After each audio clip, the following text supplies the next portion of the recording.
Welcome to Real Estate Investing Abundance, the show for busy, fulfilled professionals like you to learn how to develop financial independence built on solid, passive real estate investments. Now, here is your host, Dr. Alan Lomax. Hello, enlightened investors. Thank you for being with us today. I'm your host, Dr. Alan, and I am thrilled to explore how we can transition from a salaried employee to a financially independent commercial real estate investor. And there is no better person to lead us to this path of financial independence than our guest, Sridhar Sannidhi. Sridhar is an IT professional, graduate in computers and information management, an entrepreneur, and a nature lover. Through real estate syndication, Sridhar helps investors progress to financial freedom. So Sridhar, before we get into real estate, share a memorable experience from your formative years that helped you to be the person you are today. Thanks, Alan. Thanks for hosting me. Hi, listeners. My name is Sridhar Sannidhi. The very first experience I had was like when I was growing up, I got into IT and information technology, and I was working with a steel plant and in computerizing all the branch offices of marketing. And then I decided to explore bigger and better, and I came to United States. When I came to United States, I landed in Silicon Valley. The moment I landed in Silicon Valley, I saw all these big firms, which I was learning about all those technologies, and I saw their headquarters, and I was so thrilled to work in that Silicon Valley area and see the vibe there with people, like how active they are in doing new things, exploring new stuff. And also the whole environment was so beautiful. California was so beautiful then. Of course, now it has some setbacks, but it was so beautiful that was like a dream come true experience for me when I landed in Silicon Valley, and particularly Santa Clara, Sunnyvale area. California gets kind of a bad rap these days, but it's a beautiful state. I mean, in terms of climate, I think it's one of the most beautiful places in the country. And it still has a whole lot to offer in spite of what people say about the state. Well, Sridhar, we're so glad you're here today. And I'm really looking forward to exploring your journey here from W-2 to financial independence. So start us off here with this aspect of cash flow in conjunction to real estate investing, and tell us why that is an important component to the investment process. That's a very good question. So initially, I was not aware of the importance of cash flow. I was thinking that invest in something and then wait for a period of time to get the returns. And even in the stock market also, I was looking to invest and then say, I need to wait for 2 years. And later I realized that after a couple of investments, my money is gone. So I said, okay, this is not the way to do. I need to get some money to invest again. So that is when I learned the importance of cash flow. So any asset you invest in, it should generate some cash, so that I can start reinvesting and then start growing my wealth or start building my portfolio of investments. So I did more research on which sectors give more cash flow and started focusing on them. Yeah, it is such an important component, particularly in real estate. And oftentimes, as neophytes, we often overlook that really important component. We think, oh, wow, we've got a piece of property here. And it's going to appreciate and it's going to bring us so much cash. And that's wonderful. If that happens, it doesn't necessarily, though. Well, why commercial real estate in particular? And why are you focusing on, in that commercial segment, why multifamily? Entry into multifamily happened by an accident, I can say. I was working in Wall Street. I worked there for 18 years, and I always wanted to invest or do some entrepreneurial things. But, Wall Street demands a lot of time and energy. So finally, I relocated to Texas after staying there for 18 years. And then I freed up some time. So I started looking into small real estate activities like buying a single family homes or townhomes type of thing. I almost tried for a year and I could not buy a single property. Everywhere I went, like 20 people outbid me on the property. Wow. Yeah, being new to this area, I was not sure what price level I should go in and all that. And so I was being a little conservative. I think maybe that is why I didn't get any property. One way it is a blessing.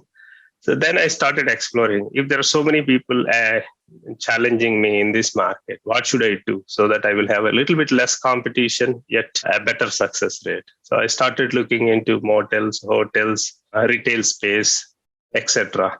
So, but people are asking for large investments. They're $500,000, $1 million. So being new to that industry, I was not comfortable. So in the process, I attended one custodian, like IRA custodian meet, and I came across a mentor, and then he talked about the multifamily. So I felt it's very interesting. So very important thing is it does the cash flow, which I was always wanted. And the second thing is I can buy bigger property rather than what I was originally aiming for. Those are the two things really fascinated me, and to jump into multifamily. Immediately, I invested in 2 deals passively. And after seeing the first check, I said, oh, this is working. Let me jump into an active role and then start buying. So I found a partner and started buying apartment complexes, and no looking back after that. Well, let's fill our viewers and listeners here a little bit on the details of that journey. Certainly, multifamily properties are going to be in the multi-million-dollar range. And so how did you do that as an individual? Just take us through the nitty-gritty of that first acquisition. When I jumped into the multifamily foray, I didn't have experience. So I found another partner whom I did 6 syndications. So we decided that we should go for bigger and more real value add. So we pursued a 96 unit apartment complex in a tier 2 market. And initial thing was, since I don't have experience in the industry, my biggest contribution would be to raise funds. So I reached out to 20 close friends and said, hey, I'm getting into this particular business. Would you like to invest with me? So they know me, they know how sincerely I work on this project. So they trusted me. So they gave me the funding for the first project, which we are going to full cycle this year. It's really, really big motivator for me. After getting that funding, originally I was not sure of, so I was able to raise the funds for the whole project, literally maybe 80+%. So that gave me the confidence to get into more and more deals, and here I am right now. Fascinating. So in this first endeavor, you partnered with another individual who actually had experience in terms of apartment investing and in the syndication process. And so you divided up the work, and he was apparently on the acquisition side of that primarily, and was putting the deal together and being the boots on the ground, you could say. And you were the person who was raising the funds for that. Am I getting that correctly there?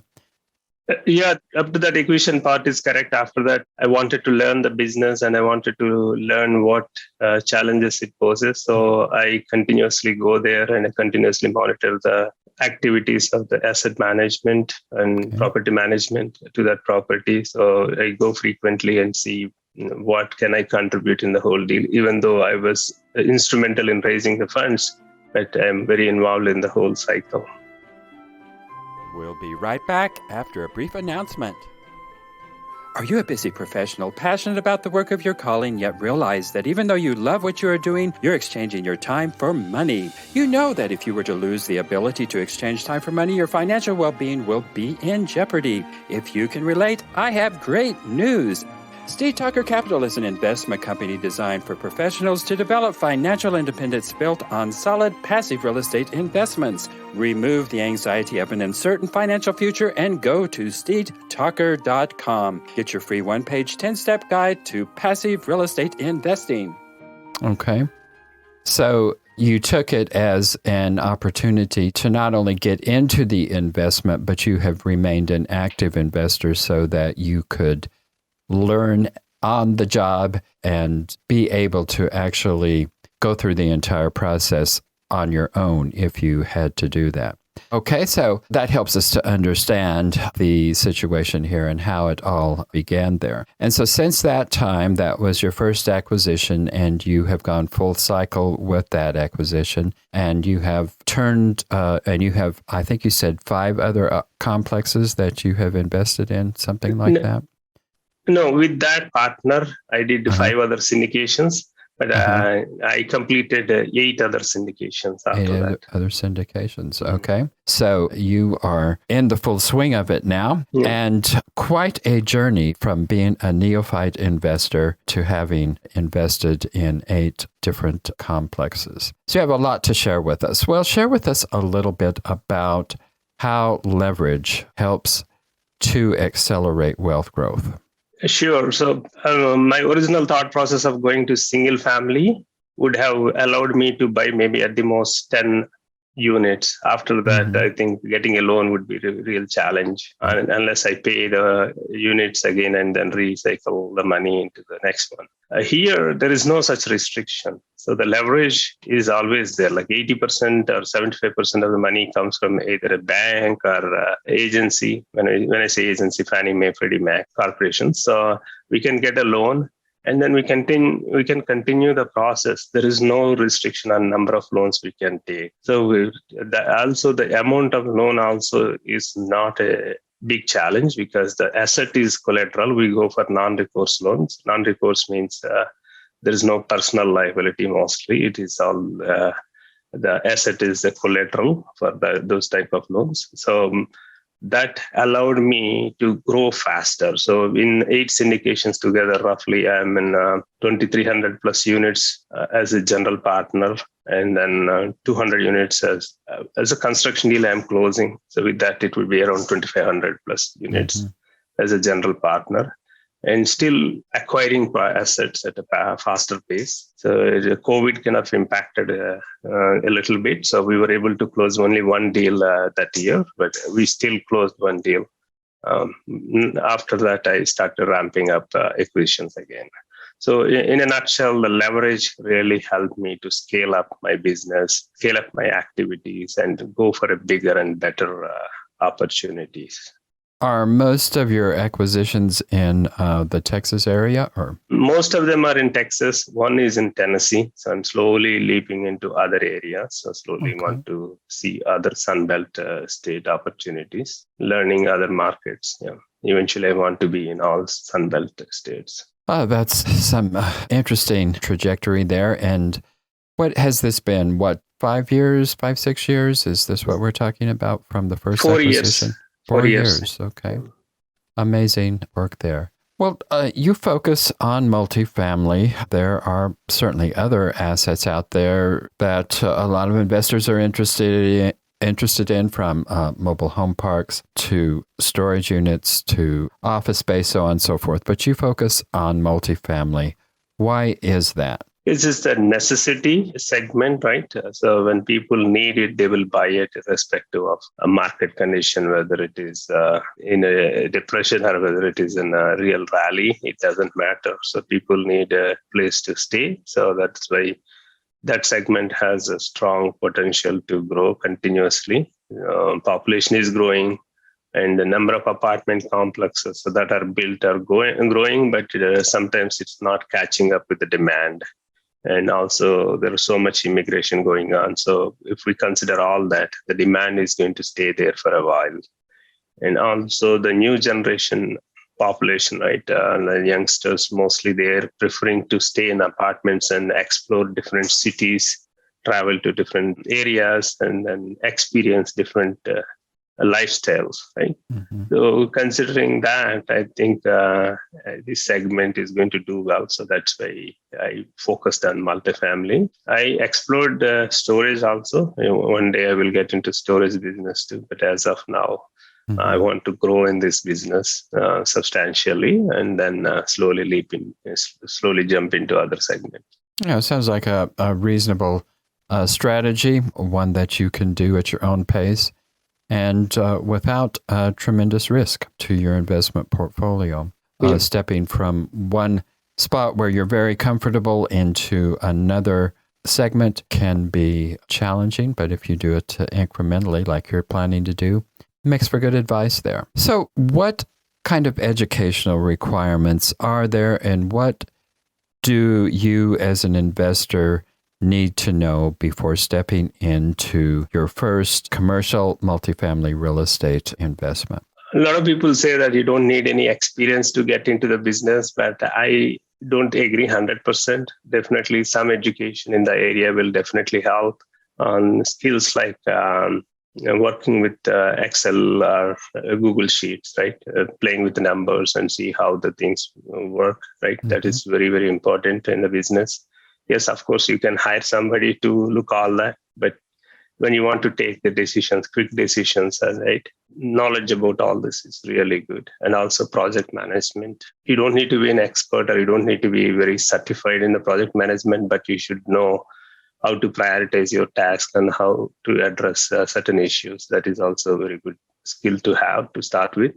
Learn how to do networking. A lot of people don't want to talk to others and they want to stay with themselves. But in this business, your network is your net worth. So you need to reach out to other people. So the social skills are important. Even one is an introvert, I think slowly he or she should start developing the social skills of communicating with others and being able to explain to them what your business is and then how we can help that individual to achieve this financial freedom is also crucial. So you may not need all the skills on day one, but the better skill set you have, the better equipped you are with, the faster your growth would be. So many sources to learn these skill sets because you don't need to go to a college or anything like that. Nowadays, most of these skills are available online for free. So they can learn and jump in and start attending the meetups, local meetups, real estate meetups, and start listening to all these people talk about. So that gives you a little bit of an edge in speeding up the activities towards multifamily business. Yeah. So, Sridhar, you did mention networking, and I guess every investor I talk to in the commercial real estate segment is always bringing up that aspect of networking and how important that is, and that I hear it over and over again, your network is your net worth. Well, you gave us this example of your first investment was with a partner. Just share us the background story on that. How did you meet your partner? How did you all come to the realization that you would make a good team, that you could actually put things together as a partnership? That's a very good question. For most of the day-to-day activities, you need to have the right partner to do the business. Otherwise, it will have different consequences in the business.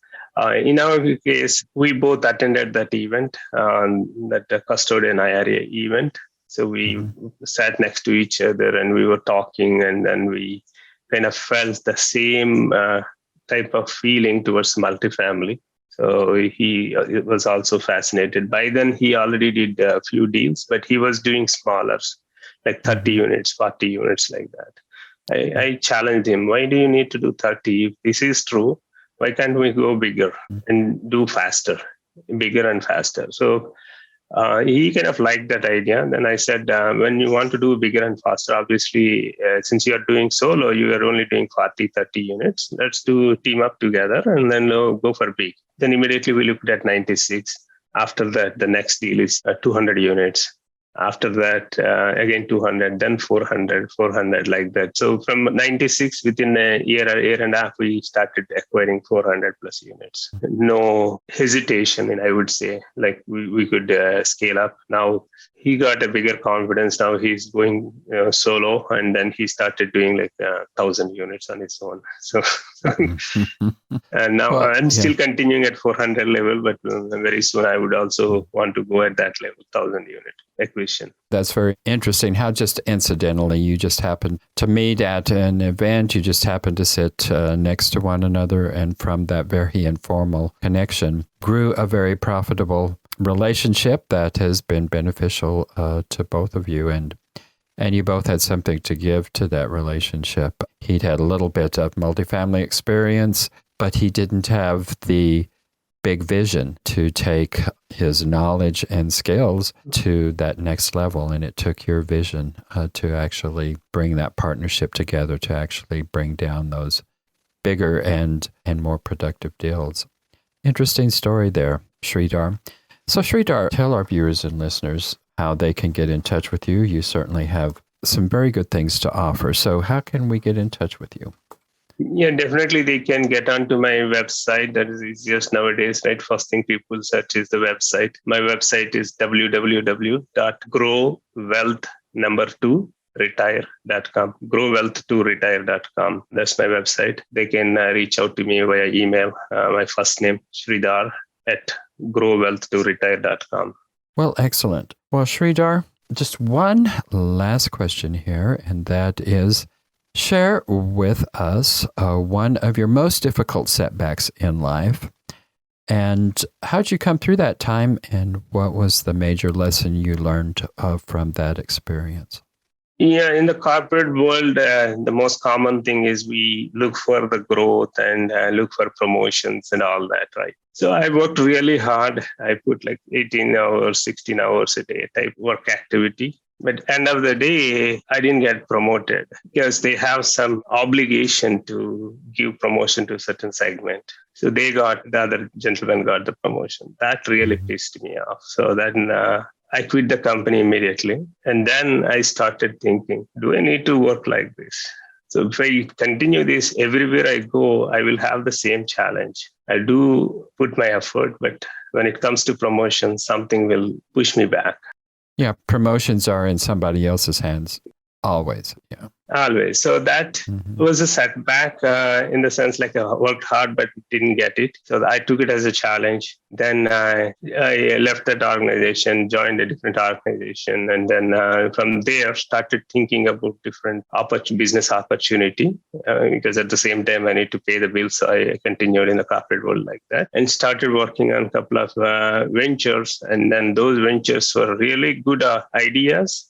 But people were not ready to work with me. And in every instance, right after working for a couple of months, people would start dropping off because they didn't feel the same passion, what I felt. And had I completed those missions, I would have been billionaire. So some of those is like very first idea was like around 25 years back. Peer-to-peer lending idea was there. We developed a peer-to-peer lending concept. But people were people were questioning the whole idea. So I started questioning after a while, saying, who is going to guarantee out all these things and all that? I kind of explained to them that we can figure it out, but we can first form the business and we can see how and what we can do and learn throughout the business. That was setback at that time, that I didn't pick the right partners.